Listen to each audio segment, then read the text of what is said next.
Hello there. So I wanted to do a brief sort of primer or guide for people who are new to the Karen Reed case, and also for, the experts, the people who have been around from the very beginning, of which I am not an expert, but I do know a fair amount, and I have quite an interest in this case. I've been following it since Turtle Boy, Aidan Carney, an award-winning journalist, started writing about this. So I just want to start from the beginning to give just a brief synopsis, very brief. So on January 29th, 2022, in the very early morning hours, Officer John O'Keefe was found dead on the front lawn of a fellow officer of the Boston Police Department's lawn. The night prior, John O'Keefe and his girlfriend, Karen Reed, had bar hopped a bit locally in the town of Canton in which they lived. They had met up with some friends at the waterfall, and these friends included the fellow police officer, Brian Albert, a DEA agent, Brian Higgins, and their wives and friends, etc. There was some underlying tension at the bar that we found out in the first trial, which is that Brian Higgins and Karen Reed had been having some behind the scenes texting or sexting going on that really never amounted to much. So what happens after this is what is in dispute in this case, and what has caused a town to,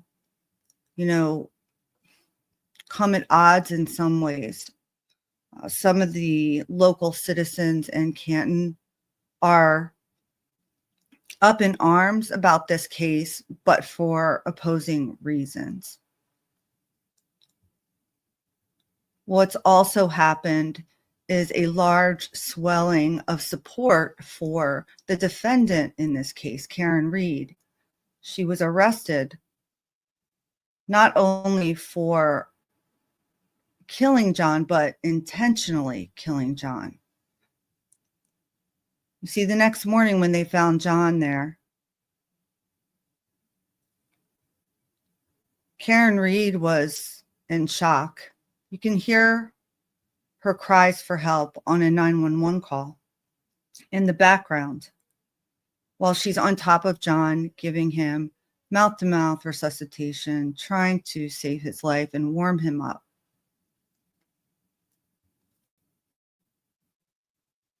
She ended up being arrested for the death of John, and originally it was a sort of an unintentional hit and run, like a DUI. But that was upgraded within a couple of days to intentional homicide, meaning it was with malice. I think that was sort of the beginning of where this case overstepped. If they had kept it at the original charge, I'm not saying she would have pled out, but I am guessing that it would have probably been thrown out if it got argued in court. A little known fact by some, but not all, is that prior to Karen Reed having her charges upgraded, she and her attorney, David Yannetti, had been contacted by a man named Steve Scanlon. And Steve Scanlon came into the office and told David Yannetti that Karen Reed did not kill John O'Keefe, that John O'Keefe was in fact killed by the people in that house, that they had beat him up. Unfortunately, and fortunately, this happened. Fortunately, because prior to that, Karen Reed was really, I think, just trying to make sense of what had happened, because she had had a lot to drink the night before, and she recalled dropping John off and him going into the house She recalled him not calling her like he said he would when he got in, so she would park and come in, and then driving off frustrated, feeling as though she was being utilized as a sort of built-in babysitter while he went out and partied. She didn't wait longer or go in the house because she has health issues, namely, I think it's ulcerative colitis or Crohn's disease, and she had to go home and take care of those health issues. The other side, however, the people that are in that house have stood firmly stating that John never entered the house. This is the crux of the argument. And there's a lot of evidence to support the theory that perhaps something else happened to John after Karen dropped him off. There really isn't a whole lot of evidence to support that she did it. In fact, there is no evidence to support that she did this. And the reasonable doubt in this case is very, it's humongous. You know, it's incredible.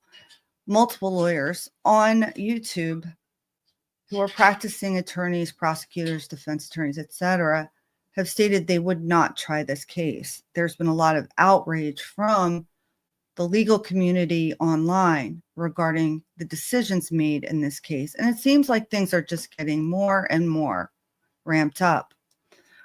But the case has so many side avenues to go down that it can be overwhelming for people.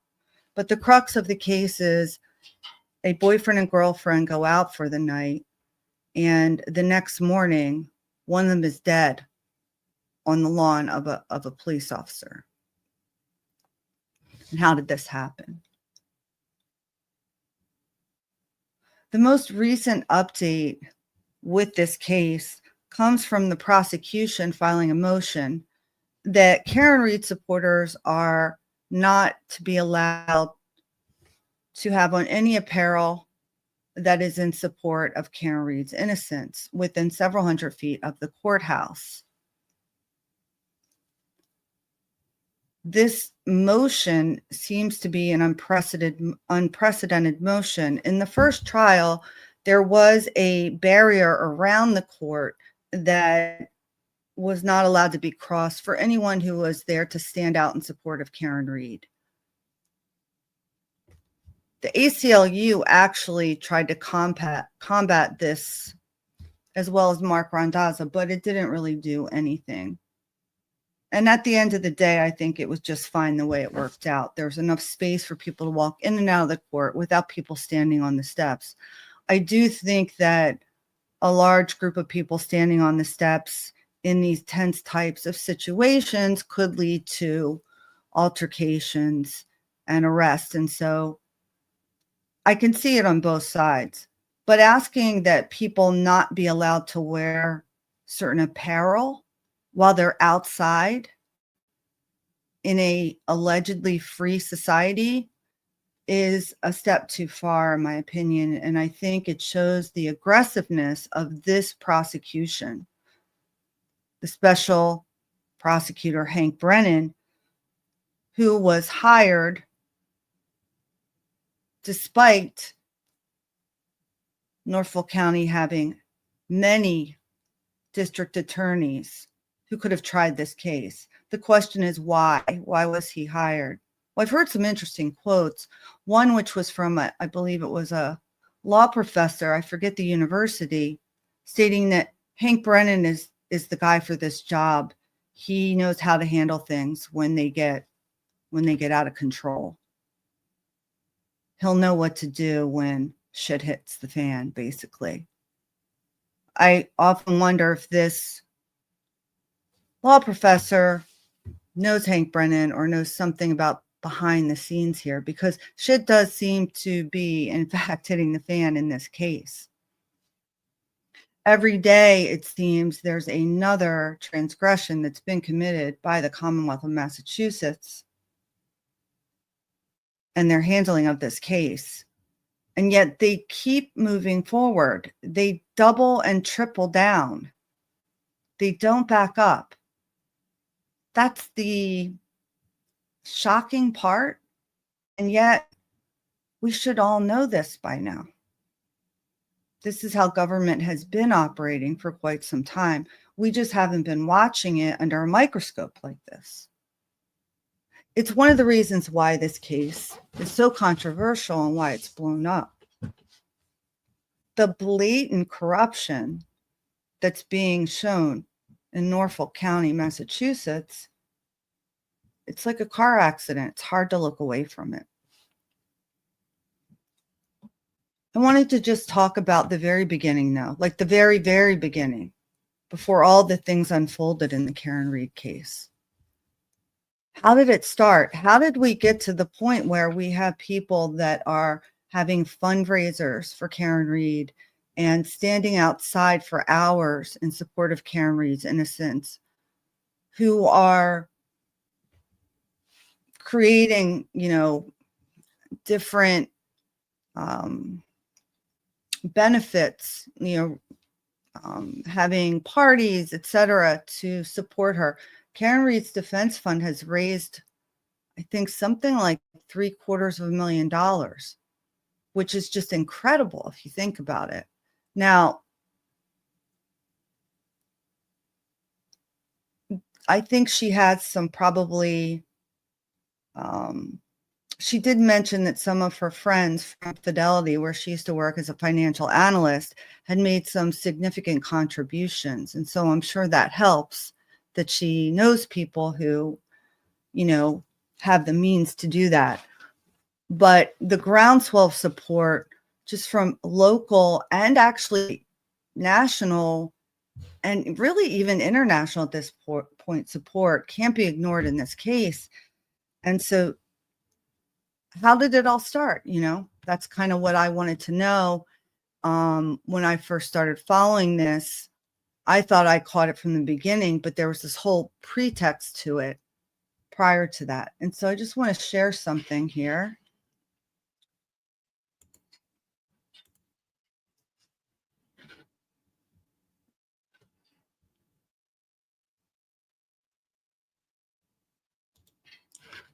And this comes directly from Turtle Boy, Aidan Carney, who is one of the main, is probably not one of, is the main reason why we're listening, to this story, why we know about all of these characters, and why we know about this corruption. And so if you want to look at the very beginning, we'll just go through it briefly.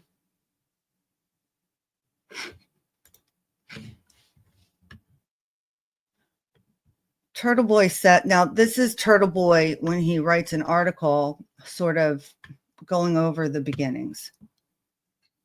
The first time I really looked into the Karen Read case was on April 17th, 2023. So that was like 9 months after this happened. 9 months this story had been out there and nobody was really following it, or were they? He says, I had seen an NBC 10 headline about a Google search for how long to die in cold and saw that an attorney named Alan Jackson said that the case against his client, Karen Read, should be dismissed as a result of that exculpatory search. Until then, I'd forgotten about the Karen Read case and didn't remember her name. I remember the headlines in February of 2022 when she was arrested and charged with manslaughter for accidentally hitting her boyfriend. I remember feeling bad for John's family, but also for her because she had to live with it. When police officers are killed, it's usually the type of story I look into. But after looking into it, he decided it was just a horrible accident. But this whole new Google search had him going down and looking at things more closely, and he was looking at some of the court filings, etc. And he suddenly realized he was maybe sitting on a really big story, one of the biggest he'd ever broke. And he posted it. I'm currently working on perhaps the craziest story I've ever written, involving a Boston cop possibly being involved in murdering another cop, followed by an elaborate cover-up designed to frame the murdered cop's girlfriend. Not sure when it will be out, but my jaw is currently on the floor.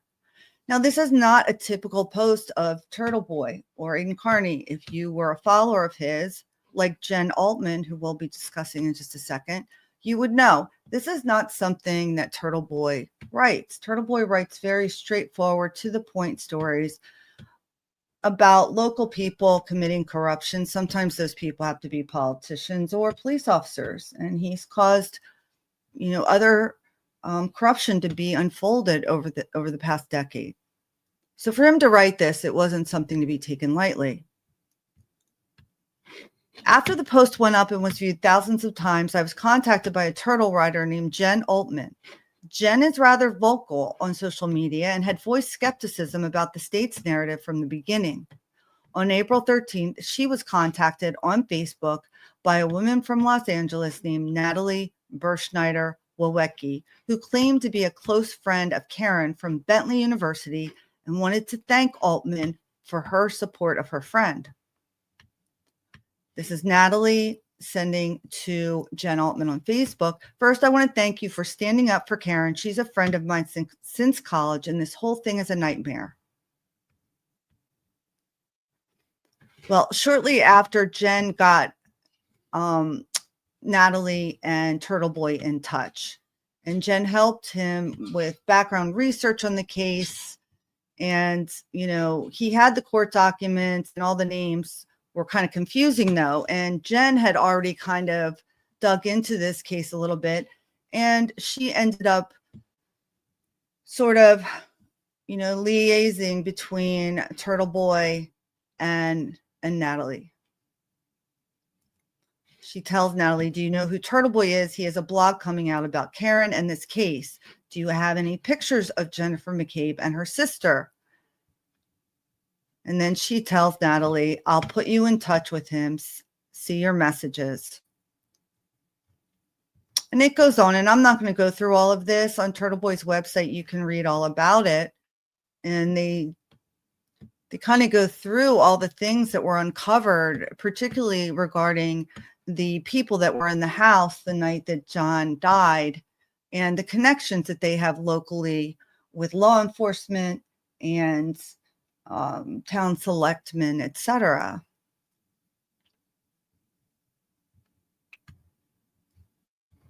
There was ultimately a falling out with Natalie Berschneider, and we can get into that a little bit tomorrow, which is why I'm doing this tonight, because I will be interviewing Jennifer Altman. And I asked her if there were any questions that were off limits, and she said no. So I'm really looking forward to this interview with her so we can kind of delve into this further, as she is, I believe, the single catalyst that got us to where we are today. And her courage and her, willingness to speak out when she saw an injustice, I find very admirable and respectable. So I'm looking forward to talking to her tomorrow and going through some of this drama that all unfolded prior to the current drama that we are in now, and how things sort of got to where they are. And I just wanted to share one other thing with you, because I think this shows right here. Let me find it.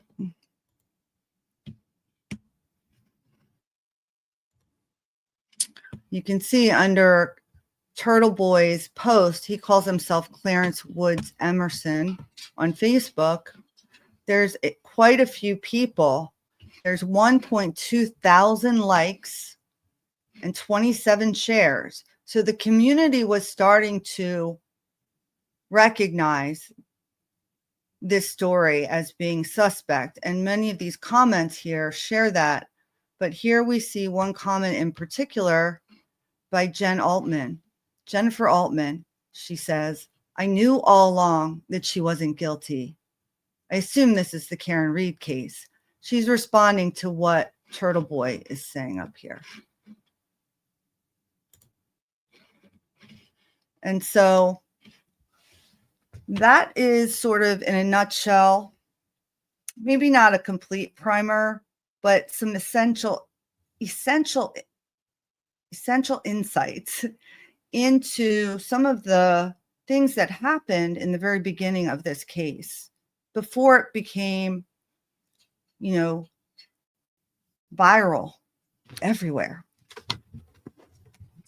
And so I am excited to welcome Jennifer Altman tomorrow for a live interview at 7 p.m. And I hope you will join us.